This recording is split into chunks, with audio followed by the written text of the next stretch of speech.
श्री महेश्वरम कल्पांत साधना शिविर में आप सभी साधकों का स्वागत है। आज हम आप सभी के लिए कोरोना के लिए क्या किया जाए, कैसे ध्यान किया जाए, कैसे हम अपने आप को हील करें, कैसे हम दूसरे को हील करें और जीवन में हमें इस महामारी से कैसे मुकाबला करना है, इस विषय पर काफी कुछ आज जानने की कोशिश करेंगे।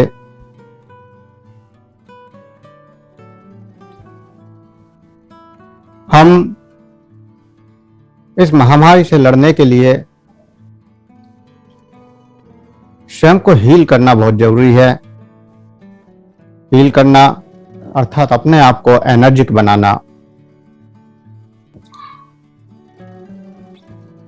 जैसा कि आप सभी जानते हैं, हमारे जो पुराने साधक हैं वो सभी जानते हैं कि हम सभी समस्याओं को हीलिंग के द्वारा ठीक कर सकते हैं और इस कोरोना के ऊपर भी कई सेशन हम लोग कर चुके हैं। नौरातों में भी पूरे ब्रह्मांड में हमने इस ऊर्जा का प्रसार किया, जिससे काफी राहत आई। उसके बाद हनुमान जयंती पर भी एक ऐसा ही प्रोग्राम किया गया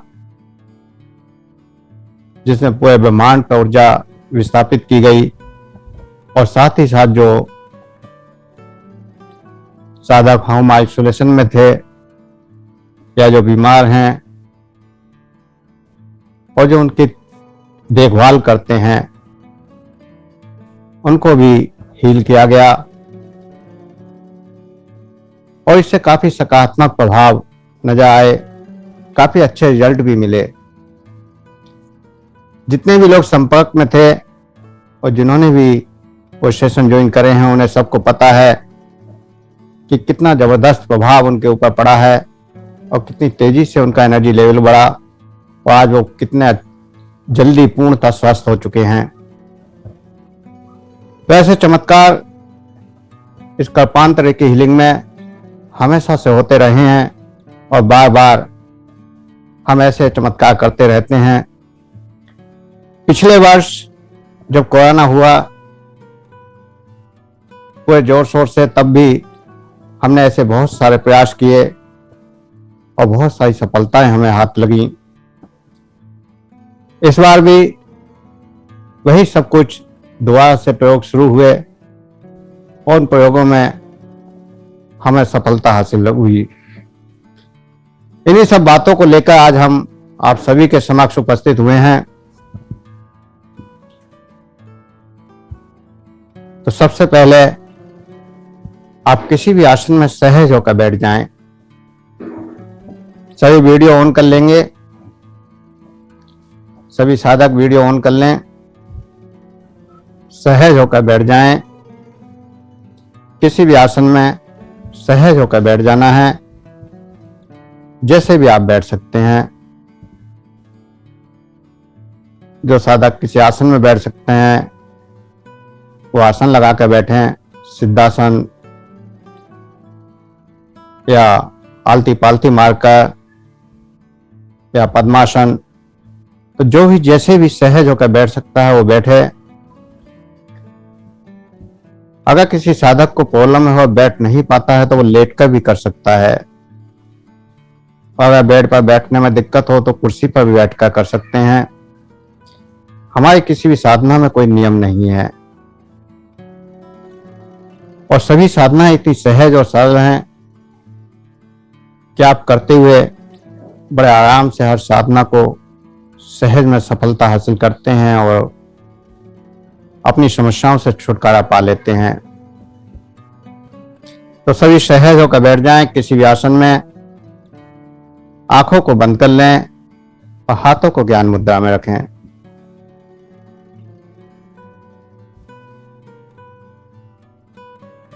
सहज हो जाएं। अपने श्वासों को महसूस करें। गहरा और लंबा श्वास भरना है। आज कोरोना के मरीजों में ऑक्सीजन की कमी सबसे ज्यादा हो रही है, तो सबसे पहले कुछ ऐसे अभ्यास जिससे आपके शरीर को ऑक्सीजन की मात्रा अधिक मिले, ऑक्सीजन की होने वाली रुकावट वो खत्म हो जाए।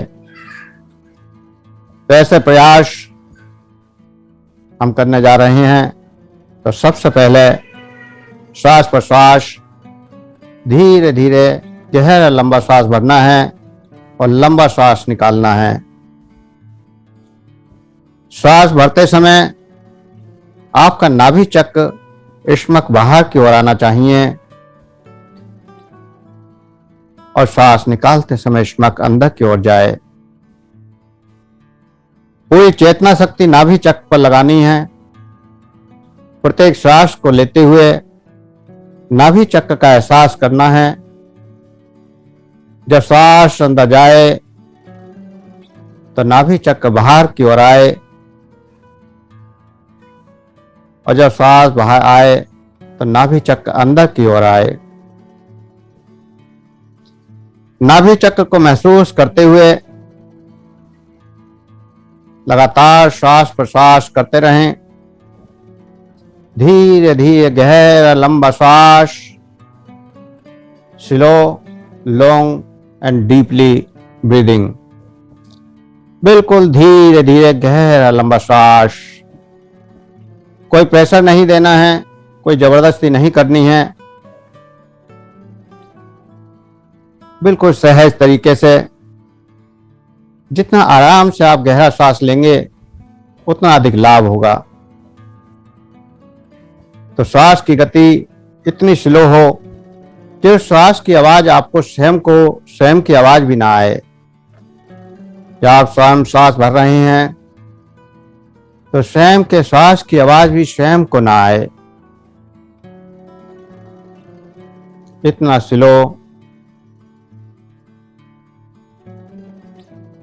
लगभग 5 सेकंड में श्वास अंदर जाए, पूरा श्वास 5 सेकंड में भरे, पूरा स्टमक श्वास से फूल जाए और फिर धीरे धीरे 5 सेकंड में लगभग श्वास बाहर निकालें। जब हम सामान्य अवस्था में श्वास लेते हैं और निकालते हैं तो लगभग शरीर केवल 2 से 3% ऑक्सीजन को हमारे शरीर में एब्जॉर्ब कर पाता है। वातावरण में जो वायु हमारे अंदर जाती है श्वास प्रश्वास में, वो लगभग 18 से 21% तक उसमें ऑक्सीजन होती है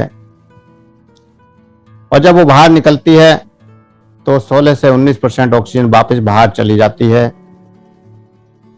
लेकिन जब आप गहरा श्वास भरते हैं, नाभि चक्र तक श्वास भरते हैं, क्योंकि जब नाभि चक्र बाहर की ओर आएगा, स्टमक बाहर की ओर आएगा तो आप पूर्ण श्वास को भर पाते हैं। और जब पूर्ण श्वास भरते हैं तो लगभग 60 से 70% तक हमारे लंग्स के जो सेल्स हैं वो कार्य करने लगते हैं। और श्वास को भरकर अगर कुछ क्षण के लिए रोक भी लें, ज्यादा नहीं रोकना है, सबको अपनी क्षमता के अनुसार। अगर कोई कोरोना का पेशेंट है और इस समय उसकी एनर्जी लेवल काफी डाउन है तो उसे रोकने की भी जरूरत नहीं है। और अगर सामान्य अवस्था है तो कुछ सेकंड के लिए आप रोक भी सकते हैं। तो जितनी देर हम ऑक्सीजन वायु को हम रोकते हैं, श्वास को रोकते हैं, उतनी देर हमारे लंग्स ऑक्सीजन को एब्जॉर्ब करते रहते हैं। और जब हम श्वास को 5 सेकंड में निकालेंगे तो हमारे श्वास की गति इतनी धीमी हो जाती है कि 5 मिनट में हमने श्वास को लिया, 5 मिनट में निकाला और 5 सेकंड हमने रोक लिया। 15 सेकंड में एक श्वास। और उस एक श्वास में जब हम ऑक्सीजन की गति को देखते हैं तो जो 2% 3% थी वो 8 से 10% ऑक्सीजन हमारे शरीर एब्जॉर्ब कर लेता है। हमारे शरीर में ऑक्सीजन की मात्रा बढ़ने लगती है।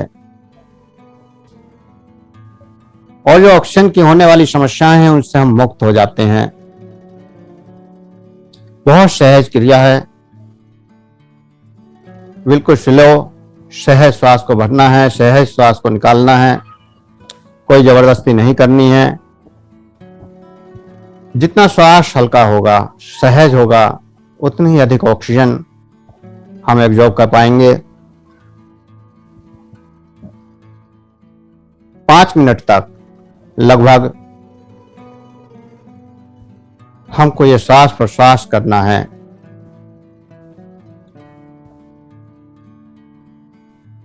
आप देखेंगे कि श्वास प्रश्वास से आपका एनर्जी लेवल बढ़ता जाएगा। बिना किसी प्रयास के श्वास की गति को 5 सेकंड तक भरना है, रोकना है 5 सेकंड लगभग, और फिर 5 सेकंड में श्वास को बाहर निकालना है। इसका 15 सेकंड में एक श्वास हमको लेनी है। 1 मिनट में केवल 4 श्वास। हमारे लंग्स की कार्य क्षमता बढ़ जाएगी, ऑक्सीजन का एक्सोलेशन बढ़ जाएगा, हमारे शरीर की ऑक्सीजन की पूर्ति होने लगेगी, और जो ऑक्सीजन की समस्या है वो सहज में दूर हो जाएगी। ऑक्सीजन की जरूरत किन साधकों को पड़ती है? सामान्यतः हम 1 मिनट में लगभग 16 से 18 श्वास लेते हैं, लेकिन कुछ साधकों की गति इन श्वासों की बढ़ जाती है। कुछ हार्ट पेशेंट होते हैं, कुछ डायबिटिक पेशेंट होते हैं, उनके श्वासों की गति ज्यादा पाई जाती है। या फिर जिनको कोलेस्ट्रॉल काफी हाई हो जाता है, उनकी भी श्वासों की गति बढ़ जाती है। हाई बीपी वाले पेशेंट की भी श्वासों की गति ज्यादा होती है, और वो 1 मिनट में 18 से ऊपर 20, 21, 22 श्वास तक ले लेते हैं। उनकी श्वास इतनी छोटी हो जाती है कि उनके शरीर को पूरी ऑक्सीजन नहीं मिल पाती, और ऐसे साधकों को ही फीवर होने पर या सर्दी जुकाम खांसी होने पर ऑक्सीजन की जरूरत पड़ती है। तो जिन साधकों की श्वास की गति गहरी और लंबी होती है, उनको तो ऑक्सीजन की कभी जरूरत ही नहीं पड़ती। तो जिन साधकों की श्वास की गति कम है, उनके लिए प्राणायाम बहुत लाभकारी है। श्वास प्रश्वास बिल्कुल सहज तरीके से, केवल इसमें हमें गहरा और लंबा श्वास भरना है और स्लो भरना है। जितनी स्लो श्वास की गति होगी, उतनी ही ऑक्सीजन की मात्रा हमारे शरीर में बढ़ती चली जाएगी।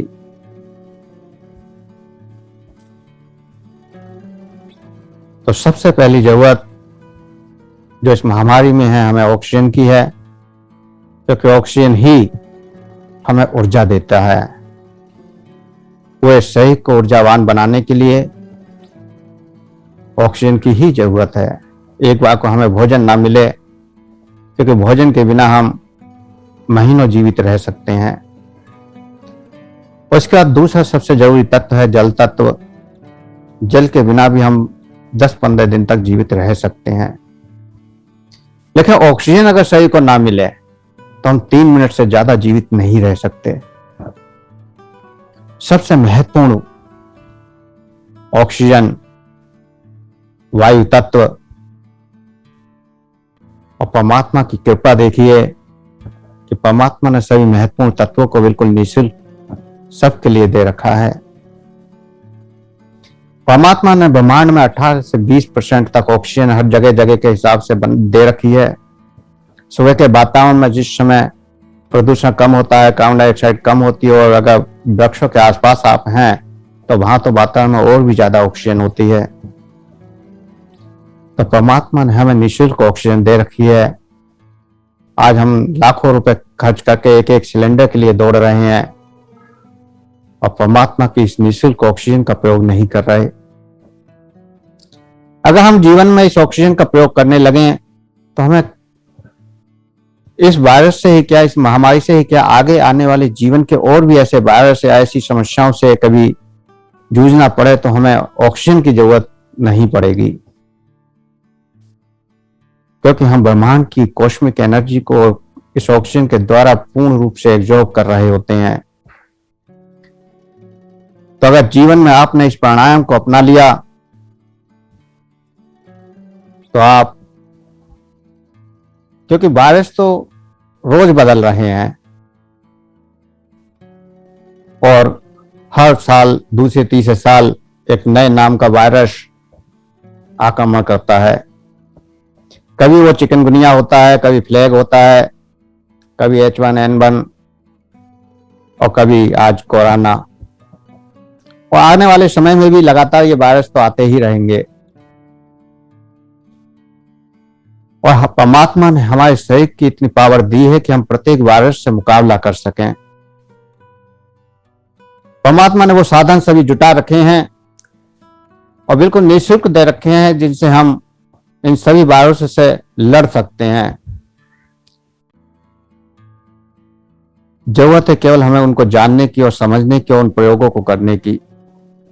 तो सबसे पहला प्रयोग आपने किया श्वास प्रश्वास।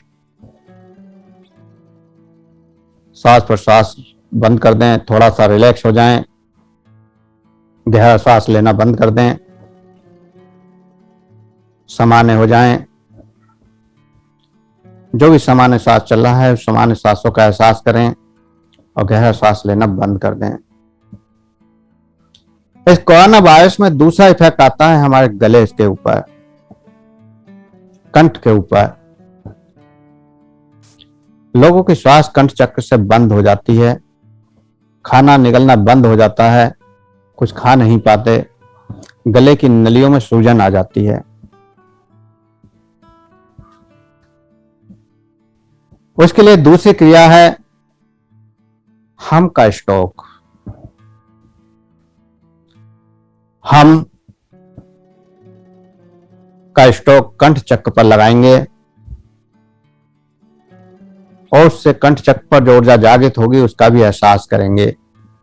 अपनी चेतना शक्ति को कंठ चक्र पर ले जाएंगे और हम का स्ट्रोक लगाएं। हम हम हम हम हम हम हम हम हम हम हम हम हम हम इस प्रकार हम का स्ट्रोक गले के ऊपर और गले में बढ़ती हुई ऊर्जा को महसूस करें। जब कंठ चक्र पर हम का स्ट्रोक लगाते हैं तो कंठ चक्र की ऊर्जा बढ़ जाती है और कंठ चक्र के आसपास थायराइड, पैराथायराइड के हार्मोन्स का संतुलन बन जाता है। यह हार्मोन्स भी हमारे शरीर में प्रतिरोध क्षमता बढ़ाने के लिए बड़ा महत्वपूर्ण है। अगर इस हार्मोन्स का संतुलन बिगड़ जाता है तो केवल हमारा शरीर मोटा या पतला ही नहीं होता, क्योंकि ज्यादातर यह मान्यता है कि अगर थायराइड बढ़ गया या घट गया तो हमारा शरीर का वजन या तो बढ़ जाएगा या घट जाएगा। लेकिन केवल इतना ही नहीं है, यह हार्मोन्स हमारे शरीर की प्रत्येक क्रिया को नियमित बनाने में सहायक है। शरीर के प्रत्येक हार्मोन्स के संतुलन को बनाने के लिए इस हार्मोन्स की काफी जरूरत होती है। अगर इस हार्मोन्स का संतुलन सही है तो हमारे शरीर की सभी क्रियाएं नियमित होने लगेंगी। तो इसलिए हम का स्ट्रोक सबसे पहले तो हमारे इस हार्मोन्स को भी संतुलित करता है। दूसरा, कंठ की समस्याएं, गले की जो भी समस्याएं इस वायरस के द्वारा पैदा हो रही हैं, उन समस्याओं में रामबाण है।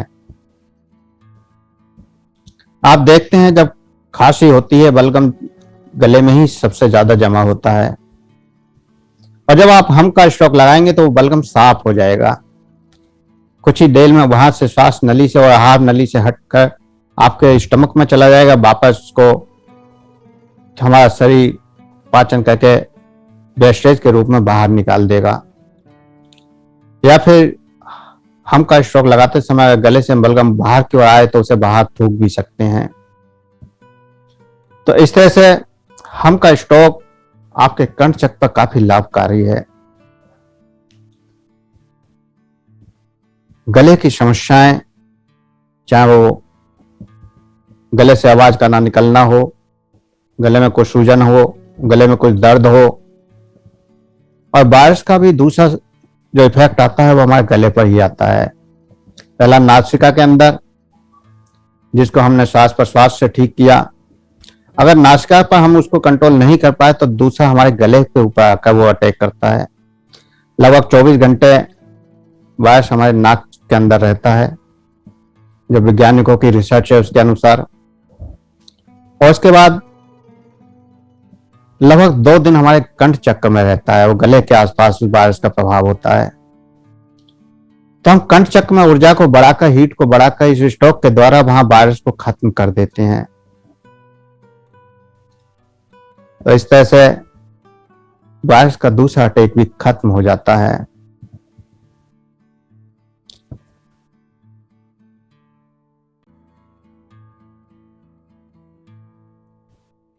कंठ चक्र पर स्ट्रोक लगाना बंद कर दें, एक बार फिर सहज हो जाएं।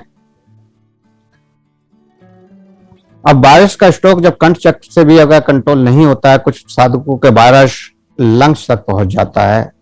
तीसरी जगह लंग्स है। लंग्स में वायरस को कैसे खत्म करें? लंग्स में वायरस को खत्म करने के लिए सबसे बढ़िया क्रिया है भस्त्रिका। भस्त्रिका दोनों हाथों को ऊपर ले जाएं, गहरा श्वास भरें और नीचे लाते हुए झटके से श्वास को निकाल दें। हाथों को ऊपर ले जाएं, गहरा श्वास भरें और नीचे लाते हुए झटके से श्वास को निकाल दें। इस प्रकार हमारे लंग्स में हीट बढ़ने लगती है। आप अपनी चेतना शक्ति को लंग्स के ऊपर लगाएं और क्रिया को करते रहें। जितनी भी देर आप आराम से कर सकते हैं, जबरदस्ती नहीं करनी है। 5 बार, 10 बार, 7 बार, जितना भी आराम से कर सकते हैं आराम से करें। आप देखेंगे कि लंग्स में हीट बढ़ने लगी है। और साथ ही साथ जो भी बलगम आपकी कहीं भी श्वास नली में, आहर नली में है, वो भी वहां से रिमूव हो जाएगा। और लंग्स के स्तर पर हम इस वायरस को यहाँ पर इस भस्त्रिका के द्वारा उसका मुकाबला कर सकते हैं।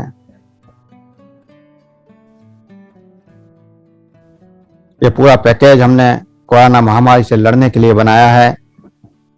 5 मिनट श्वास प्रश्वास, उसके बाद 2 मिनट हम का स्ट्रोक, और फिर रुक रुक कर 5 मिनट भस्त्रिका।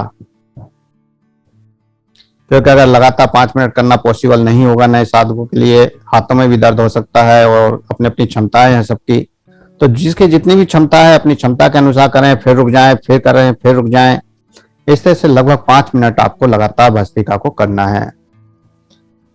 और भस्त्रिका करते हुए जो लंग्स में आपके प्रभाव आ रहा है, जो लंग्स में हीट बढ़ रही है, जो शरीर में हीट बढ़ रही है, उसका भी एहसास करना है। जो ऊर्जा हीट के रूप में आपके अंदर बढ़ रही है, उसका एहसास करना है। इस ऊर्जा से आपके अंदर लंग्स के कार्य करने की भी क्षमता बढ़ जाती है। और जब लंग्स कार्य सही ढंग से करते हैं तो आप इस वायरस का आसानी से मुकाबला कर सकते हैं, क्योंकि इस वायरस का संक्रमण हमारे लंग्स के ऊपर ही होता है 30 नंबर पर। तो इस भस्त्रिका का बड़ा प्रभाव है लंग्स पर। हमारे लंग्स की कार्य करने की क्षमता बढ़ती जाती है। सहज में हम ऑक्सीजन को अधिक एब्जॉर्ब करने लगते हैं। जो लंग्स के कुछ सेल्स डेथ हो चुके होते हैं, वो रिमूव होकर पुनः नए सेल्स का निर्माण वहां होने लगता है। लंग्स के सेल्स का पूर्ण निर्माण करने के लिए क्रिया बहुत महत्वपूर्ण है, बहुत अच्छी क्रिया है। बहुत सारे व्यक्तियों के लंग्स सिकुड़ जाते हैं क्योंकि वो छोटी श्वास लेने के आदी हो जाते हैं।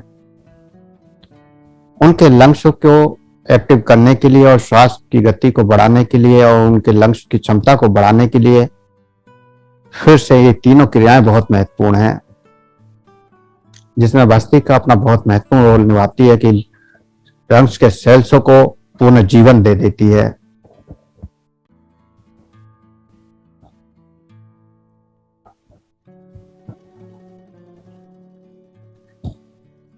तो सहज हो जाएं।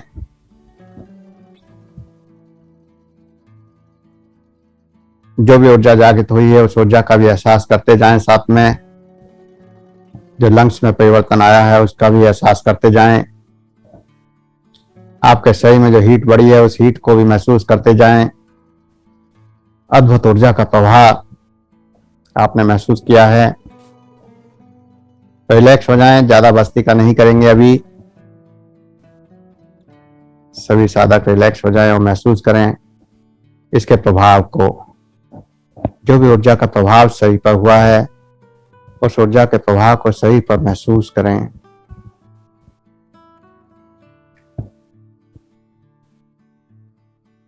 थोड़ा सा रिलैक्स, थोड़ा सा सहज।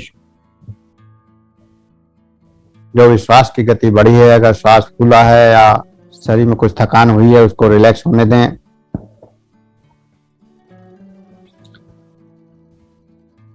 अब एक और क्रिया जो आपके अंदर ऊर्जा को भी बढ़ाएगी, आपकी इम्यूनिटी पावर को बढ़ाएगी, आपकी जीवनी शक्ति को भी बढ़ाएगी। बम बम का स्ट्रोक। सावन के महीने में शिव को जब कावड़ लेने जाते हैं तो बम बम का गुंजन करते हुए जाते हैं और बम बम का गुंजन करते हुए आते हैं। इस बम बम का बड़ा रहस्य है। ये बम बम आपके अंदर अनंत ऊर्जा का प्रसार कर देता है। आपके शरीर की इम्यूनिटी पावर, आपके शरीर की जीवनी शक्ति को इतना प्रबल कर देता है कि आप किसी भी वायरस से क्या सभी बीमारियों से लड़ सकते हैं, और शारीरिक बीमारियों से क्या मानसिक और आत्मिक बीमारियों से भी लड़ सकते हैं। आपने देखा होगा जो लोग कावड़ लेकर आते हैं और पूरी ईमानदारी से अगर बम बम का स्ट्रोक लगाते हैं तो उनकी मानसिक और आत्मिक इच्छाएं भी पूरी हो जाती हैं। तो इसका फल काफी गहरा है। इस बम बम के स्ट्रोक की जितनी व्याख्या की जाए उतनी थोड़ी है। तो हमें इस बम बम का स्ट्रोक सुदर्शन चक्र पर लगाना है। पेट पर स्ट्रोक लगाते हुए बम बम करना है। मुंह से जब आप बम बम बोलेंगे तो ऑटोमेटिक नाभि के आसपास आपके स्ट्रोक लगेगा। तो शुरू करें। बम बम बम बम बम बम बम बम बम बम बम बम बम बम बम बम। पूरी चेतना शक्ति स्टमक के ऊपर लगाए रखें। नाभि चक्र, सुधिष्ठान चक्र, मूलाधार चक्र और तीनों चक्रों से जो ऊर्जा क्रिएट हो, स्टमक के पूरे चारों ओर उस ऊर्जा के प्रवाह को महसूस करना है। बम बम का स्ट्रोक आपके मेटाबॉलिज्म सिस्टम को ठीक कर देता है, क्योंकि वायरस का जब प्रभाव होता है तो हमें एंटीबायोटिक भी खानी पड़ती हैं। अगर स्थिति गंभीर हो जाती है तो बिना एंटीबायोटिक के काम नहीं चल रहा होता है। उस एंटीबायोटिक को लेने से हमारे शरीर के अंदर सबसे पहले हमारा मेटाबॉलिज्म सिस्टम ही खराब होता है। हमारी पाचन क्षमता बिगड़ जाती है, हम कुछ खा नहीं पाते, खाते हैं तो मल सही से नहीं बनता, पेट में कब्ज हो जाता है, अगले दिन पेट साफ नहीं होता, और जब पेट साफ नहीं होगा तो टॉक्सिन जो विजातीय तत्व हैं वो सही में ही रुकेंगे, और सही में रुकेंगे तो फिर और बीमारी बढ़ा देंगे। दूसरा, जब हम जो खाएंगे वो पूर्ण रूप से एब्जॉर्ब नहीं होगा। जो उससे एनर्जी है जो हमें मिलनी चाहिए वो हमारा शरीर एब्जॉर्ब नहीं कर पाता। तो हमारी पाचन शक्ति भी मजबूत होनी चाहिए, हमारा मेटाबॉलिज्म सिस्टम ठीक होना चाहिए, शरीर के पोषण और निष्कासन की क्रिया नियमित होनी चाहिए, और पोषण और निष्कासन की क्रिया को नियमित करना जीवनी शक्ति का काम है। दो ऊर्जाएं, एक इम्यूनिटी पावर और दूसरी जीवनी शक्ति। लगातार बम बम का स्ट्रोक लगाते जाएं, बीच में अगर थक जाए तो रुक जाएं और फिर दोबारा से स्ट्रोक लगाना शुरू कर दें। बहुत महत्वपूर्ण क्रिया है ये। और वायरस से ही क्या, सभी जीवन की जितनी भी बीमारियां हैं, हर बीमारी से लड़ने के लिए बहुत महत्वपूर्ण क्रिया है ये। क्योंकि बम बम का स्ट्रोक आपके स्टमक को ठीक कर रहा है, आपके आंतों को ठीक कर रहा है, आपके स्टमक के सभी ऑर्गन्स पर इसका प्रभाव पड़ता है।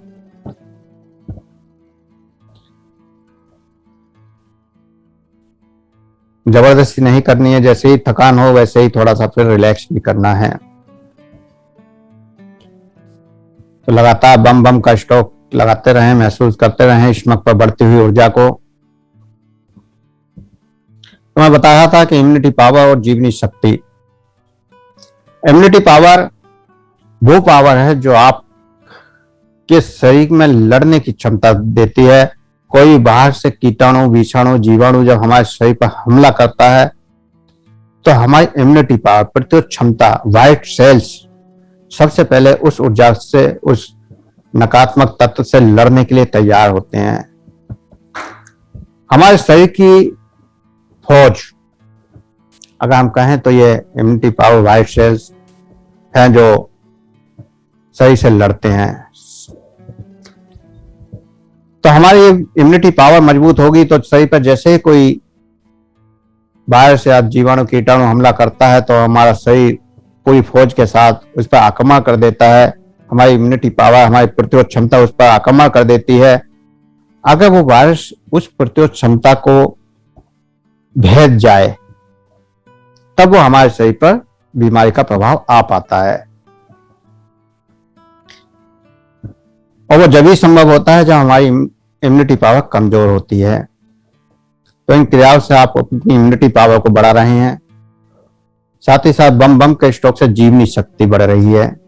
जीवनी शक्ति, हम जो श्वास ले रहे हैं और निकाल रहे हैं, जो सामान्य श्वास लेते निकालते हैं, वो शरीर में हृदय में के द्वारा पूरे ब्लड का सर्कुलेशन जो बन रहा है।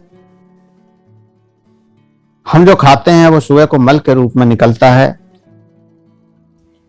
तो हमारे शरीर के जो 9 तंत्र हैं, उन 9 तंत्रों के जो क्रियाएं हैं, उन सभी क्रियाओं को नियमित करने का कार्य जो है वो जीवनी शक्ति का काम है। और ये जीवनी शक्ति हमारे बम बम के स्ट्रोक से बढ़ जाती है। अद्भुत क्रिया है। तो बम बम का स्ट्रोक भी लगाना बंद कर दें। ये कुछ प्राणायाम आपने सीखे जिनसे हम इस महामारी से मुकाबला कर सकते हैं। अब रेकी की ओर आगे बढ़ते हैं और सूक्ष्मता की ओर आगे बढ़ते हैं। ये तो भौतिक शरीर की बात हो गई कि हम भौतिक शरीर को कैसे इस महामारी से मुकाबला करने के लिए तैयार करें और कैसे ये महामारी हमसे दूर हो सकती है। अब बीमारी हमारे शरीर पर आए ही ना, इसके लिए भी हमें प्रयास करना चाहिए। आप सभी जानते हैं कि हमारे शरीर का एक ऑरा होता है और ये भौतिक शरीर के अलावा भी और 4 सूक्ष्म शरीर इस शरीर से जुड़े होते हैं। अन्नमय कोश, प्राणमय कोश, विज्ञानमय कोश। तो इस तरह से आगे 5 कोश हमारे इस शरीर के साथ जुड़े हुए हैं जो इस शरीर के चारों एक लेयर की तरह रहते हैं। जब भी वातावरण से कोई बीमारी या कोई नेगेटिव ऊर्जा या कोई भी नेगेटिव इफेक्ट हमारे अंदर भौतिक शरीर पर आता है तो हमारे इस शरीर पर आने से पहले हमारे इस ऑरा क्षेत्र में जो हमारे चारों तरफ एक लेयर है, उस लेयर के अंदर वो प्रवेश करता है। और जब वो लेयर के अंदर प्रवेश करता है तो हमारे अंदर असहजता शुरू हो जाती है। आप देखते हैं कि फीवर आने से कई दिन पहले आपके शरीर में आलस आने लगता है, आपको थकान सी होने लगती है, या कोई भी बीमारी आने से पहले आपका शरीर असहज होने लगता है। आपको पता नहीं होता कि आपके अंदर बीमारी आने वाली है और दूसरे तीसरे दिन बीमारी आ जाती है। तो जैसे ऑरा के क्षेत्र में कोई बीमारी, कोई कीटाणु, कोई विषाणु जब प्रवेश करता है तो हमें पता चलने लगता है, हमारा भौतिक शरीर उसको महसूस करने लगता है और उसका प्रभाव अगर हम उसको वहीं औरा क्षेत्र में रोक दें तो बीमारी हमारे शरीर तक नहीं आती। तो आज हम अपना औरा क्षेत्र बढ़ाएंगे, अपना औरा क्षेत्र को मजबूत करेंगे और साथ ही साथ इस ऊर्जा को पूरे ब्रह्मांड में भी फैलाएंगे। तो सभी सहज होकर बैठ जाएं, आंखें बंद कर लें, पूरी तरह से रिलैक्स होकर बैठ जाएं।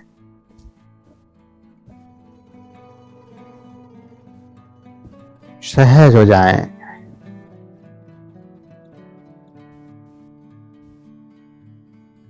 कुछ करना नहीं है, केवल सहज होकर बैठ जाना है, आंखों को बंद कर लेना है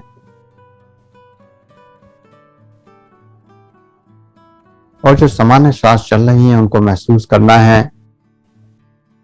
उन श्वासों के साथ महसूस करें कि आपका शरीर शांत होता जा रहा है, आपका मन, आपके विचार सब ठहरते जा रहे हैं, पूरा शरीर शांत हो चुका है, आपका मन शांत हो चुका है।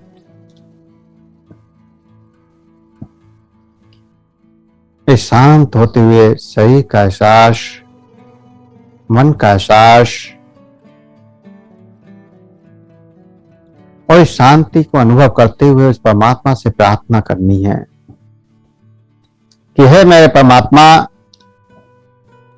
हे मेरे इष्टदेव, हे मेरे गुरुदेव, हे ब्रह्मांड की समस्त दिव्य आत्माओं, संत महात्माओं, देवी देवताओं, आप ऊर्जा के रूप में हमारे अंदर प्रवाहित हों और हमें इस ऊर्जा का एहसास कराएं। प्रार्थना पूरे हृदय से करनी है, श्रद्धा से करनी है, विश्वास से करनी है। जितनी गहरे प्रेम विश्वास से आप प्रार्थना करते हैं, परमात्मा उतनी ही ज्यादा प्रेम से आपकी इच्छाओं को पूर्ण करता है। अपनी चेतना शक्ति को अपने सहस्त्रार चक्र पर ले जाएं, सिर के ऊपर ले जाएं और महसूस करें कि परमात्मा की कॉस्मिक एनर्जी का झरना आपके सिर के ऊपर गिरने लगा है। परमात्मा की कॉस्मिक एनर्जी, परमात्मा की ऊर्जा आपके अंदर प्रवेश करने लगी है। सहज होकर बैठे रहें या लेटे रहें, कोई फर्क नहीं पड़ता है, लेकिन शरीर में हलचल को रोकना है, हलचल नहीं करनी है। आंखों को बंद रखना है और अपने अंदर बढ़ती हुई ऊर्जा को महसूस करना है। परमात्मा की ऊर्जा आपके अंदर प्रवेश कर रही है। यह ऊर्जा किसी भी रूप में आपको दिखाई दे, हीट के रूप में, कंपन के रूप में, झंझनाहट के रूप में, कुछ सरसाहट के रूप में, कुछ गर्मी के रूप में, कुछ सर्दी के रूप में, या जो भी आपका एहसास हो, उन एहसासों को बढ़ाना जाना है। वो एहसास बढ़ते जाएं। संवेदनाओं का जो भी एहसास आपके अंदर हो रहा है, उन संवेदनाओं पर अपनी चेतना शक्ति को लगा दें और महसूस करें कि वो संवेदनाएं पूरे शरीर में फैल रही हैं। पूरा शरीर उन संवेदनाओं से बढ़ता जा रहा है। यह ऊर्जा, रेकी ऊर्जा, परमात्मा की ऊर्जा आपके पूरे शरीर में फैलती जा रही है और पूरा शरीर इस ऊर्जा से भरता जा रहा है। सिर से लेकर पैरों तक इस ऊर्जा को महसूस करें। पूरा शरीर इस ऊर्जा से भर चुका है और पूरा शरीर इस ऊर्जा से हील हो रहा है। जितनी ज्यादा ऊर्जा ये बढ़ेगी, जितना ज्यादा इस ऊर्जा को आप महसूस कर पाएंगे, उतनी ही सही कि समस्त बीमारियां, समस्त वायरस हील हो जाते हैं। आपकी समस्याएं कुछ ही क्षणों में खत्म होने लगती हैं। अद्भुत ऊर्जा का प्रवाह आपके अंदर बढ़ रहा है। पूरी गहराई से पूरी चेतना शक्ति को इस प्रवाह में महसूस करें। पूरा शरीर इस ऊर्जा से हील हो रहा है और आप महसूस करें कि आपके सिर के अंदर से एक गहरे ऑरेंज कलर का प्रकाश प्रवेश कर रहा है और आपके लंग्स गहरे ऑरेंज कलर के प्रकाश से भर रहे हैं। अपने लंग्स को ऑरेंज कलर के प्रकाश से भरता हुआ महसूस करें। यहां आप कल्पना भी कर सकते हैं, क्योंकि जो पुराने साधक लगातार हमारे साथ जुड़े हुए हैं वो तो उनको सहज में सब कुछ स्वयं प्रकट होता है, लेकिन जो नए साधक हैं उन्हें इमेजिन करना पड़ेगा, कल्पना करनी पड़ेगी। तो कल्पना करें कि आपके लंग्स में ऑरेंज कलर का प्रकाश बढ़ रहा है। ऑरेंज कलर का प्रकाश समस्त संक्रमणों को खत्म कर देगा। ऑरेंज रंग में समस्त संक्रमणों से लड़ने की क्षमता होती है। सुबह की सूर्य की धूप, जिस समय सूर्य निकल रहा होता है, ऑरेंज कलर का प्रकाश फैला हुआ होता है। उस ऑरेंज कलर के प्रकाश में बैठने से भी समस्त वायरस खत्म हो जाते हैं और वही ऑरेंज कलर का प्रकाश आपके अंदर जागृत हो रहा है। वही प्रकाश, वही ऊर्जा आप अपने अंदर जागृत कर रहे हैं, अपने लंग्स के अंदर प्रकट कर रहे हैं। आपके पूरे लंग्स इस ऑरेंज कलर के प्रकाश से भर जाएं। ऑरेंज कलर जगमगाता हुआ चमकदार होता जाए। जितना गहरा महसूस कर पाएंगे उतना ही ज्यादा संक्रमण को खत्म करने की क्षमता आपके लंग्स में होगी। सभी प्रकार के संक्रमणों से लड़ने की क्षमता ये ऑरेंज कलर आपका बढ़ा देता है। चाहे फिर वो कोरोना वायरस हो या कोई और महामारी हो या कोई और बीमारी क्यों ना हो, शरीर में किसी भी तरह का संक्रमण क्यों ना हो, जब जब आप इस ऑरेंज कलर की आह्वान करते हैं, ऑरेंज कलर की ऊर्जा आपके अंदर जागृत होती है, तो सभी संक्रमण खत्म होना शुरू हो जाते हैं। बहुत सी ऐसी बीमारियां, जैसे लोगों को टीबी हो जाती है। टीबी का संक्रमण 6-6 महीने लगते हैं ठीक होने में। लगातार दवाइयां सालों खानी पड़ जाती हैं कई बार। और कई ऐसे पेशेंट जिनको 12 साल तक डॉक्टर ने कह दिया कि दवाइयां खानी पड़ेंगी, ऐसे पेशेंटों को कुछ महीने में ठीक कर दिया गया। आज वो पूर्ण स्वस्थ हैं, जिनको डॉक्टर ने कह दिया था कि 12 साल से पहले आप दवाई बंद नहीं कर सकते। बचपन से दवाइयां चल रही थी, निमोनिया लगातार चलता था, लगातार मेडिसिन चलती थी, बार बार संक्रमण होता था, परेशान होते थे। 5 साल 7 साल की एज में वो लोग मुझे मिले और 2 महीने 3 महीने तक उन बच्चों पर जब ये प्रयास किया गया तो काफी सफल परिणाम मिले। हर तरह के संक्रमण को खत्म करने की क्षमता है इस ऑरेंज कलर के प्रकाश में। इसलिए इस ऑरेंज के प्रकाश को आप पूरे लंग्स में फैलता हुआ देखें, क्योंकि लंग्स में ही सभी संक्रमण प्रकट होते हैं। अधिकतर संक्रमण जो भी हमारे वातावरण के द्वारा अंदर जाते हैं, किसी वायरस के, कीटाणु के या जीवाणु के, वो लंग्स के द्वारा ही प्रभावित होते हैं। और हम लंग्स की क्षमता को इस गुलाबी प्रकाश, ऑरेंज प्रकाश से इतना बढ़ा देते हैं कि वो उन संक्रमण को वहां खत्म कर देता है।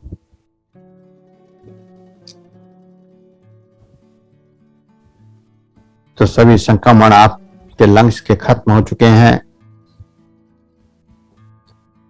संक्रमण खत्म करने के लिए जैसे एंटीबायोटिक मेडिसिन यूज होती है, ठीक एंटीबायोटिक मेडिसिन की तरह ही ये ऑरेंज कलर का प्रकाश आपके लिए है। अगर आप 15 मिनट ऑरेंज प्रकाश को अपने अंदर प्रकट कर लें तो ये समझ लीजिए कि 500 mg की गोली आपने खा ली। और जो 500 mg की गोली काम करती है, लगभग वही काम ये प्रकाश भी करता है। बड़े अच्छे रिजल्ट इसके मिले हैं। तो लगातार इस प्रकाश को बढ़ता हुआ महसूस करें और फिर थोड़ा सा रिलैक्स हो जाएं, सहज हो जाएं। कोई भी कल्पना बंद कर दें, सामान्य जो हो रहा है उसको होने दें। और अगला colour green colour. Green colour आपके स्टमक में बढ़ रहा है। नाभि चक्र के आसपास ग्रीन प्रकाश आता हुआ महसूस करें। ग्रीन प्रकाश को इमेजिन करें, आपके स्टमक के अंदर ग्रीन प्रकाश आ रहा है। ये ग्रीन प्रकाश भी औषधीय गुणों से भरपूर होता है।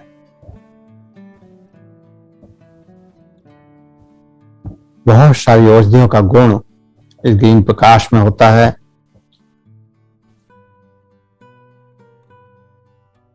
ग्रीन वातावरण में जब आप घूमते हैं तो बहुत सारी एनर्जी आपके अंदर बढ़ जाती है।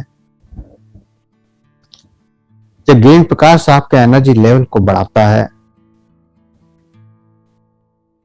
सेल्सों में ऊर्जा का संतुलन बनाता है।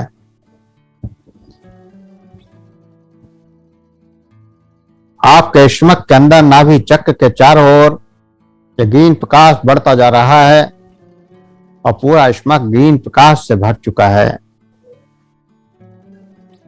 और फिर स्टमक से ये ग्रीन प्रकाश पूरे शरीर में फैल रहा है। ऐसा एहसास करना है, पूरे शरीर को ग्रीन प्रकाश से भर लेना है। पूरा शरीर ग्रीन प्रकाश से भर जाए। पूरे शरीर के अंदर ये ग्रीन प्रकाश का प्रवाह तोड़ने लगे और इस ग्रीन प्रकाश से शीतलता का प्रवाह आपके अंदर प्रकट हो। आपके अंदर इस ग्रीन ऊर्जा से जो एनर्जी लेवल बढ़ रहा है उसका भी एहसास आपको करना है। तो ग्रीन प्रकाश लगातार बढ़ता जा रहा है। पूरा शरीर ग्रीन प्रकाश से भर चुका है। पूरा शरीर ग्रीन प्रकाश से हील हो रहा है। पूरा शरीर ग्रीन प्रकाश से हील होता हुआ, पूरा शरीर ऊर्जावान होता हुआ, शरीर का एक एक सेल्स ऊर्जा से भरता हुआ, अद्भुत ऊर्जा का प्रवाह, अद्भुत ऊर्जा का विस्तार आपके अंदर होता हुआ।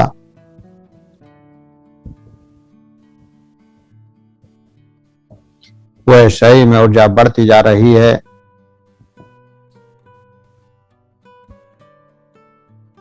अब व्हाइट प्रकाश को देखें। व्हाइट प्रकाश आपके शरीर के चारों ओर, आपके शरीर के चारों ओर व्हाइट प्रकाश का चक्र बन रहा है।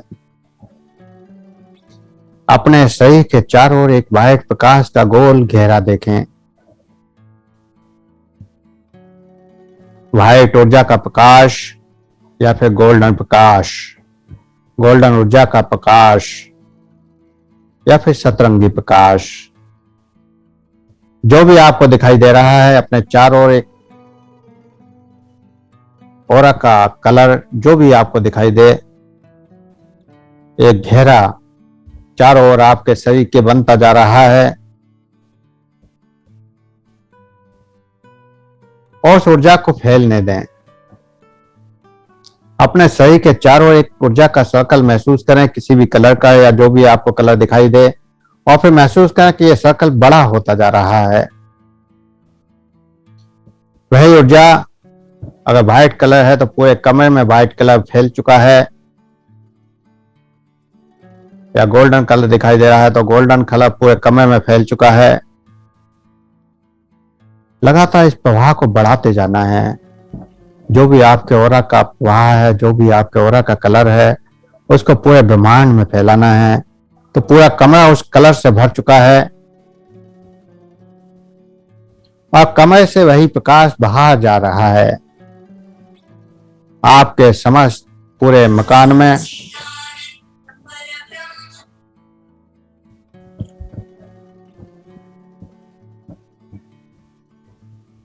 पूरे मकान में समस्त कमरों में ये प्रकाश फैल रहा है।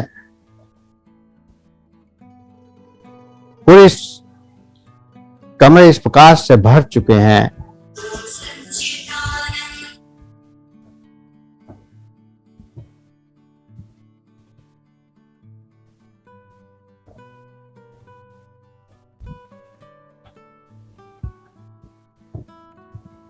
पूरा कमरा इस प्रकाश से भर चुका है।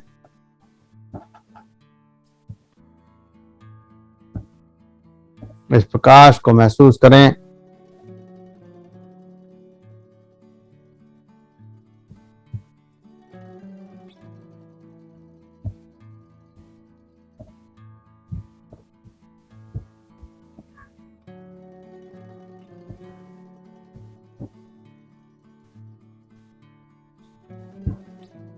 समस्त कमरों में वही प्रकाश जो आपके चारों फैला हुआ है, वही प्रकाश पूरे कमरों में फैल चुका है। अब कमरों से बाहर जाता हुआ महसूस करें। आपके मकान से प्रकाश बाहर पूरी सोसाइटी में, अगर किसी मोहल्ले में रहते हैं तो मोहल्ले में,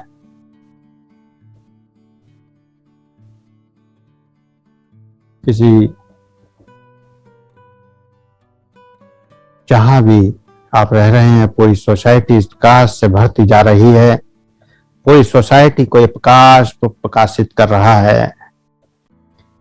जो भी प्रकाश आपके चारों ओर है वो पूरी सोसाइटी पे फैलता हुआ महसूस करें। पूरी सोसाइटी में ये प्रकाश फैल रहा है।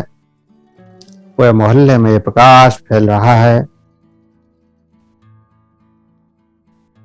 और धीरे धीरे प्रकाश मोहल्ले से पूरे शहर में फैलता जा रहा है। पूरे शहर इस प्रकाश से भर चुका है। पूरे शहर को महसूस करें। पूरा डिस्ट्रिक्ट आपका इस प्रकाश से भर चुका है और फिर डिस्ट्रिक्ट के बाद पूरा राज्य, पूरे राज्य में इस प्रकाश को फैलता हुआ महसूस करें। लगातार प्रकाश बढ़ता जा रहा है। चारों ओर प्रकाश ही प्रकाश नजर आ रहा है और पूरे भारतवर्ष के ऊपर ये प्रकाश फैल चुका है। पूरे भारतवर्ष में ये प्रकाश महसूस करें। लगातार प्रकाश बढ़ता जा रहा है और फिर पूरी पृथ्वी के ऊपर देखें। पूरी पृथ्वी को, पूरी पृथ्वी के चारों ओर इस प्रकाश को देखें। इस पृथ्वी को पूरी प्रकाश ने घेर लिया है। जैसे आपके शरीर के चारों ओर एक कोहरा का कवच बना था, ऐसे ही इस पृथ्वी के चारों ओर भी एक कोहरा का कवच का निर्माण हो रहा है। चारों तरफ से पृथ्वी इस प्रकाश से घिर चुकी है। पूरी पृथ्वी को इस प्रकाश से घिरा हुआ महसूस करें और परमात्मा से प्रार्थना करें कि ये प्रकाश का कवच इतना मजबूत हो जाए कि कोई भी नकारात्मक ऊर्जा इस प्रकाश के भेद ना सके, इस कोहरा कवच को भेद ना सके। ऐसी प्रार्थना पूरे हृदय से परमात्मा से करें। पूरी पृथ्वी पर यह प्रकाश का कोहरा कवच निर्माण हो चुका है। वापस आए, धीरे धीरे वापस अपने उसी कमरे में आ जाएं जहां आप बैठे हुए हैं और अपने चारों ओर इस प्रकाश की लहर को देखें और अब अपने परिवार के प्रत्येक सदस्य के चारों ओर इस प्रकाश की लहर को महसूस करें। परिवार के जितने भी सदस्य हैं, जो भी आपके आसपास के लोग हैं, उन प्रत्येक व्यक्तियों के चारों ओर इस प्रकाश की लहर को प्रकट होता हुआ महसूस करें। सभी के चारों ओर इस लहर को महसूस करें कि सभी के चारों ओर ये प्रकाश का कोहरा कवच निर्माण हो रहा है। सभी इस प्रकाश से कवर हो चुके हैं। एक सुरक्षा कवच सभी के चारों ओर बन रहा है। अद्भुत ऊर्जा कवच, अद्भुत एनर्जी का कवच पूरे परिवार के सदस्यों के चारों ओर, और भी आपके कोई जानने वाला रिश्तेदार, नातेदार अगर किसी समस्या से जूझ रहा है या औरत इस समय महामारी से जूझ रहा है, तो उस परिवार में भी आप अपने इस औरा कवच को निर्माण कर दें। उन सभी सदस्यों के ऊपर औरा कवच का निर्माण कर दें जो भी इस महामारी से जूझ रहे हैं, जो भी आपके जानकार हैं, जो भी आपके जानने वाले हैं, सबके चारों ओर इस औरा कवच का निर्माण कर दें। महसूस करें कि सभी हर व्यक्ति वो जिस भी इस बीमारी से संक्रमित है वो इस औरा कवच से कवर हो रहा है। अद्भुत ऊर्जा का प्रवाह सबके चारों ओर विस्थापित हो चुका है। इस औरा के प्रकाश को महसूस करते रहें। अद्भुत ऊर्जा का प्रवाह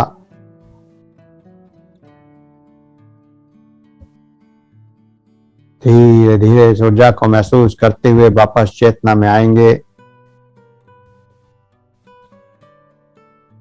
धीरे धीरे चेतना में वापस आएंगे। 2 गहरे लंबे श्वास भरें। 2 गहरे लंबे श्वास। शरीर का एहसास करें। हाथों की उंगलियों में हलचल करें। हथेलियों को रब करें, गर्म करें। आंखों पर लगाएं, चेहरे पर लगाएं और धीरे धीरे आंखें खोलकर सहज होकर बैठ जाएं। तो ये तो बात हुई कि हम कैसे इस महामारी से लड़ सकते हैं, कैसे हम अपनी प्रतिरोध क्षमता को बढ़ा सकते हैं, कैसे हम अपनी जीवनी शक्ति को बढ़ा सकते हैं। इसके साथ साथ कुछ हमें और भी जानकारियों का होना बहुत जरूरी है। वो जानकारियां हम सभी को होनी चाहिए। सबसे पहले कि होम आइसोलेशन है क्या। कोरोना महामारी का पूरी दुनिया में प्रकोप है और इस संक्रमण से लगातार व्यक्ति ग्रसित होते जा रहे हैं। ये बीमारी इतनी ज्यादा खतरनाक नहीं है, इतनी ज्यादा घातक नहीं है कि हर व्यक्ति हॉस्पिटल में जाकर भर्ती हो। कुछ मरीजों को हो सकता है कि इमरजेंसी में एकदम हॉस्पिटल की जरूरत पड़ जाए, लेकिन लगभग 80% लोग कुछ चीजों का पालन करते हुए घर में ही स्वस्थ हो सकते हैं। तो जो 80% लोग घर पर ही रहकर स्वस्थ हो सकते हैं, तो घर पर रहते हुए कैसे हम स्वस्थ हों ये भी हम आपको आज बताएंगे। और घर पर रहना होम आइसोलेशन कहलाता है, जिसमें हम जो भी संक्रमित व्यक्ति है उसको एक कमरे में अलग जगह दे देते हैं और वो उस कमरे में रहकर जो हमने कुछ क्रियाएं बताई हैं वो लगातार नियमित करे तो वो बड़ी जल्दी स्वस्थ हो जाता है। तो इस प्रकार एक कमरे में अलग रहना और सदस्यों से अलग रहना, जिससे कि और व्यक्ति संक्रमित ना हो, परिवार के और व्यक्ति इससे बचे रहें, इसके लिए हमें होम आइसोलेशन अर्थात एक अलग कमरे में रहने की जरूरत होती है। वो कमरा हवादार होना चाहिए। हवा का सर्कुलेशन, ऑक्सीजन का सर्कुलेशन वहां बना रहना चाहिए। ऐसे कमरे की व्यवस्था करनी चाहिए और वहां पर ये प्राणायाम वगैरह सहज में जो भी क्रियाएं हमने बताई हैं वो आसानी से की जा सकती हैं। उस व्यक्ति को देखभाल करने वाले की भी जरूरत होती है। अगर स्थिति ज्यादा खराब है या कुछ ज्यादा गंभीर हो रही है तो एक देखभाल करने वाला व्यक्ति भी उसके आसपास, उसके संपर्क में हर वक्त रहना चाहिए। हालांकि 3 मीटर की दूरी बनाकर रखनी चाहिए, मास्क का प्रयोग करना चाहिए, लेकिन फिर भी उसके आसपास रहना जरूर चाहिए। आज हम कोरोना के पेशेंट को एक अलग कमरे में डाल देते हैं और फिर उसके पास उसके हालचाल भी नहीं पूछते हैं। ज्यादातर दूर से ही उसको रोटी दे देते हैं। एक एकात्म का भाव, एक प्रेम का भाव वहां टूट रहा है। जो मां बच्चे के लिए जान भी देने को तैयार होती थी, आज वही मां बच्चे को एक कमरे में बंद करके उससे के पास जाने से डर रही है। ऐसे ही बच्चे जो माँ बाप पूरे जीवन निछावर करके उस बच्चे को पालते हैं, वह बच्चा उन माँ बाप के पास जाने से डरता है। तो वायरस या महामारी कितनी भी भयंकर क्यों ना हो, लेकिन इतनी भी भयंकर नहीं है कि हम अपने अंदर के प्रेम के भाव को खत्म कर दें। ठीक है, कुछ सावधानियां रखनी है, उन सावधानियों के साथ हमें भाव भी बनाकर रखना है, क्योंकि कहीं ना कहीं हम मानसिक रूप में काफी पीड़ित होते जा रहे हैं इस बीमारी से। जो साधक बीमार हो जाते हैं और एक कमरे में अलग पड़े रहते हैं 24 घंटे, कोई उनसे संपर्क नहीं करता, कोई उनसे बात नहीं करता, ऐसी स्थिति में उनकी मानसिक स्थिति बिगड़ती चली जाती है और मानसिक तनाव में वो ग्रस्त हो जाते हैं। तो जब मानसिक तनाव होता है तो बीमारी को ठीक होने में ज्यादा समय लगता है। तो हमें यह भी ध्यान रखना है कि ऐसी स्थिति में हमें, ठीक है डर है, सावधानी जरूरी है, उन सावधानियों के साथ उस व्यक्ति को बिल्कुल अकेला ना छोड़ें किसी भी तरह से। आजकल तो वीडियो कॉल की भी व्यवस्था है। अगर आपको ज्यादा ही डर लगता है तो वीडियो कॉल पर लगातार दिन में 2-3 बार 10, 15, 20 मिनट उसके संपर्क में रहें। उसके बाद रोगी क्या करे, और रोगी को जो हमने बताई क्रियाएं वो करनी चाहिए। मास्क का 24 घंटे लगातार इस्तेमाल करना चाहिए।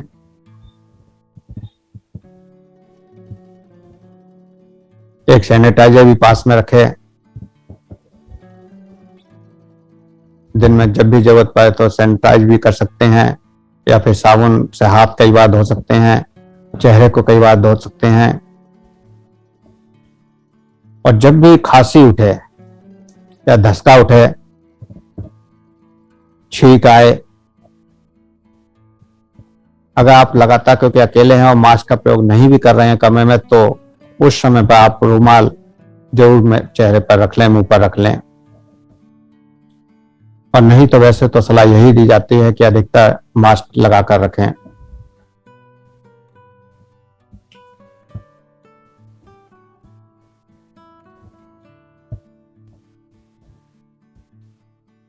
दिन में कम से कम 2 बार हमने जो आपको क्रियाएं बताई हैं वो अगर लगातार आप करते रहेंगे तो ऑक्सीजन का स्तर हमेशा नॉर्मल रहेगा, ऑक्सीजन की जरूरत नहीं पड़ेगी। दूसरा, फीवर आने के चांस ज्यादा होते हैं। तो ऐसे समय पर अगर सामान्य फीवर है, हल्का फुल्का फीवर है, तो आप एक कैलपोर यानी पैरासिटामोल की टेबलेट भी यूज कर सकते हैं। ज्यादा कुछ विशेष लेने की इसमें जरूरत नहीं पड़ती।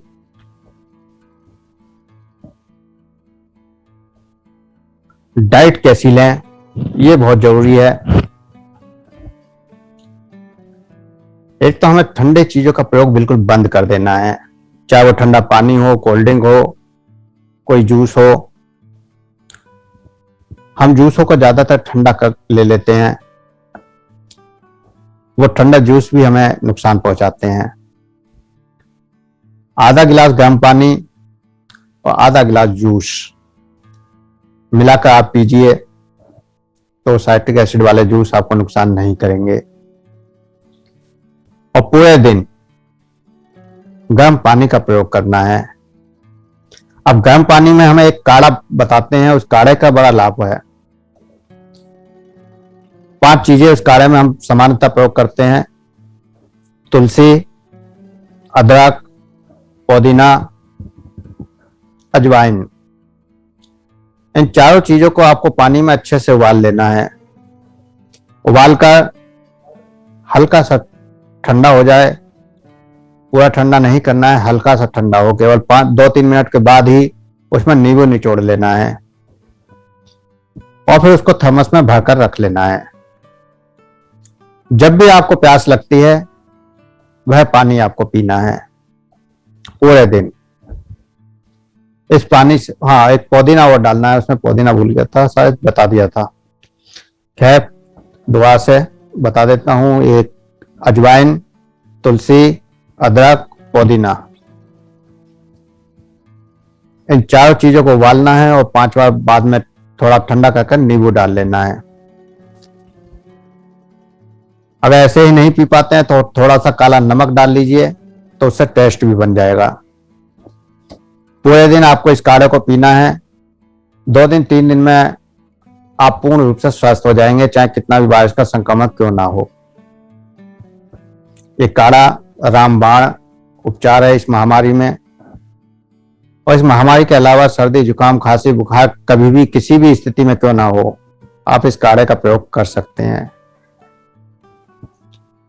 अगर आपकी श्वास नली में बलगम ज्यादा बन चुका है, कफ ज्यादा हो चुका है इकट्ठा, खांसी ज्यादा हो चुकी है, तो आपको गर्म पानी से भाप लेनी है। और उस गर्म पानी में पिपरमेंट आता है, पिपरमेंट का एक चावल के बराबर टुकड़ा डालना है और एक कपूर की डली, और उस पानी की भाप आपको लेनी है। दिन में 3 बार उस भाप को जब आप लेंगे तो आपकी श्वास नली में जो बलगम इकट्ठा होगा वो बलगम निकल जाएगा सहज में, और आपकी सर्दी खांसी की समस्या खत्म हो जाएगी। हल्दी, कच्ची हल्दी को आप दूध में डालकर भी ले सकते हैं, लेकिन जब आप हल्दी डालते हैं तो थोड़ा अदरक भी उसमें दूध में डाल दिया करें, क्योंकि कई बार दूध जो है बलगम बनाता है। उस बलगम को रोकने के लिए अदरक बहुत अच्छा काम करती है। तो अदरक और हल्दी का दूध आप ले सकते हैं, उससे आपका एनर्जी लेवल भी बढ़ जाता है। दूसरा, बलगम को निकालने के लिए एक अलसी का प्रयोग बहुत बढ़िया है। अलसी, फ्लैक्स सीड्स, कच्ची अलसी, 1 चम्मच अलसी को 1 गिलास पानी में उबालें। थोड़ा पीने में लिसलिसा तो होता है, लेकिन आपकी खांसी को, आपके बलगम को बड़ी तेजी से साफ कर देगा। आपके अंदर जो भी शरीर में श्वास नली में, आहार नली में बलगम होगा उसे खत्म कर देगा। तो दिन में 2 बार या 3 बार, बलगम ज्यादा होने पर 3 बार भी प्रयोग कर सकते हैं, और अगर कम है तो सुबह शाम आप इस प्रयोग को कर सकते हैं। जो साधक योग करते हैं और जलनेती और कुंजल जानते हैं, कुंजल 5-7 गिलास पानी को पीना और फिर उल्टी कर देना, और दूसरा नाक में एक तरफ से एक नलीदार लोटा होता है, उसमें एक तरफ से नाक में पानी डाला जाता है, दूसरी तरफ से निकाल दिया जाता है। जलनेती ये आपके इस महामारी में बड़ा अच्छा रिजल्ट दे रही है। अगर आपकी इम्यूनिटी पावर अच्छी है और आप करना जानते हैं तभी इस प्रयोग को करें, अन्यथा नहीं करें। किसी जानकार से सीख लें। 6-7 गिलास पानी को हल्का सा गर्म गुनगुना किया जाता है, जो लगातार आप पी सकें बिना रुके, और उसमें आधा नींबू निचोड़ दें, थोड़ा सा काला नमक डाल दें। उस पानी को 5-6 गिलास पिएं जब तक कि अपने आप ना निकलने लगे, और फिर झुककर थोड़ा सा उल्टी करके सारा पानी निकाल देते हैं। आपका बलगम एक बार में तुरंत साफ हो जाता है, और ये क्रिया सुबह खाली पेट करनी है। 24 घंटे में जो भी हम खाते हैं उससे जो भी बलगम इकट्ठा होगा वो सुबह कुंजल करने से साफ हो जाएगा। दूसरा, जलनेती में भी इसी तरह से पानी तैयार करना है। गुनगुना पानी, उसमें हल्का सा काला नमक, और उसमें भी थोड़ा सा नींबू डालना है।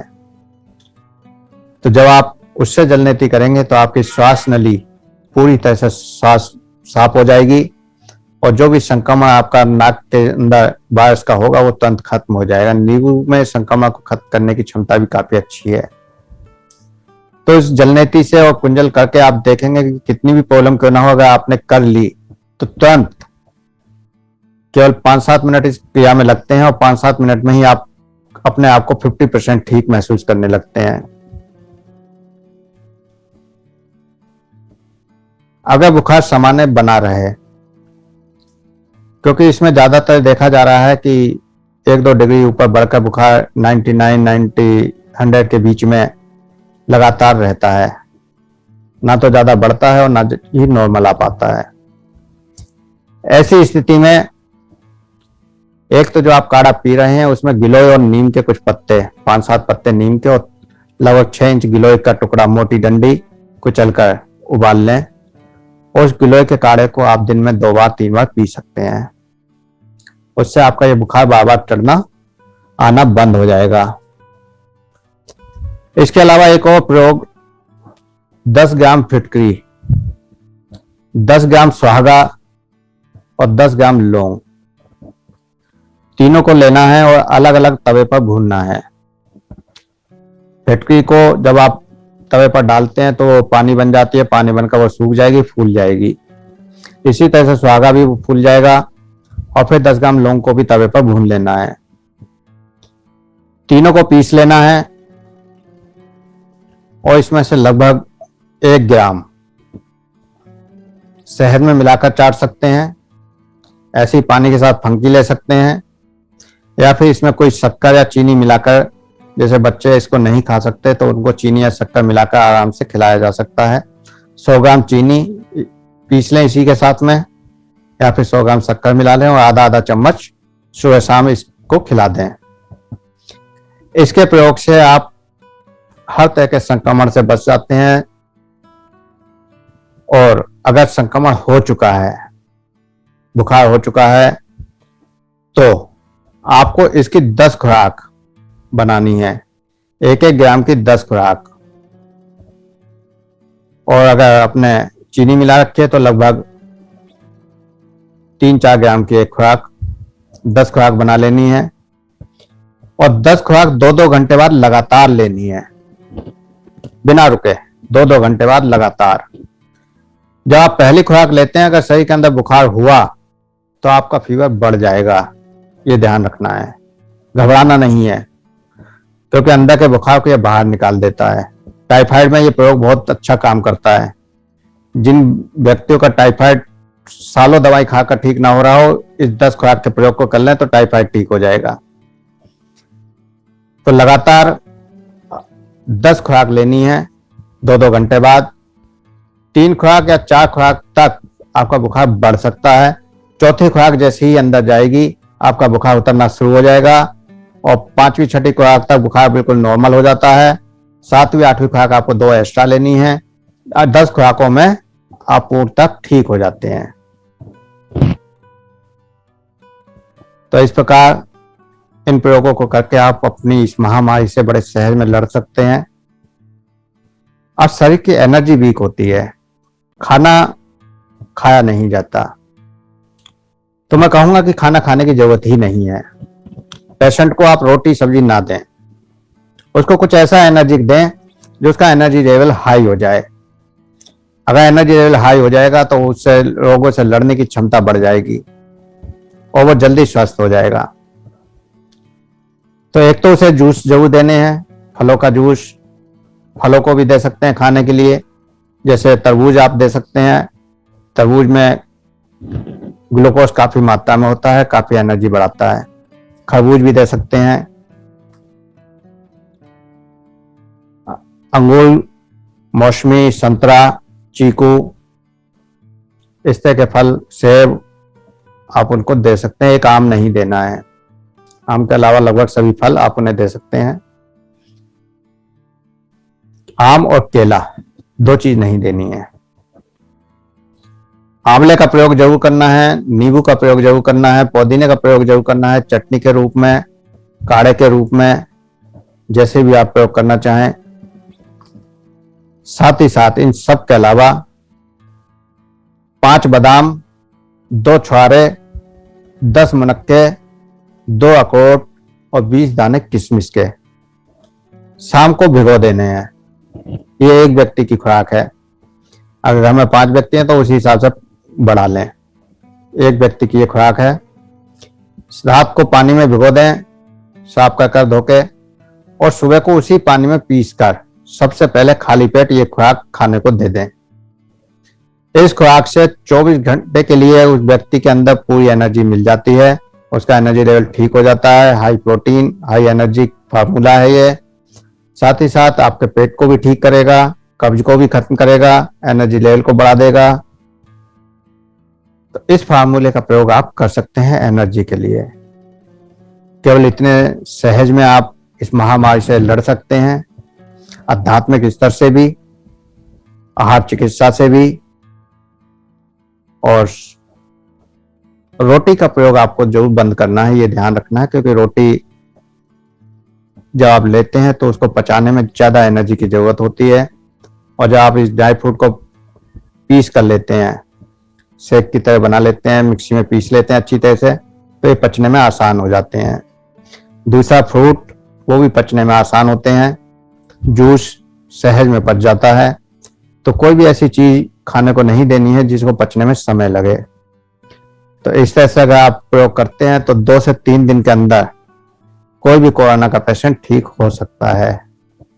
आज के लिए इतना ही। धन्यवाद गुरुजी। प्रणाम ओम सर। प्रणाम। ओम प्रणाम सभी को। ओम प्रणाम ओम प्रणाम गुरुजी। प्रणाम ओम।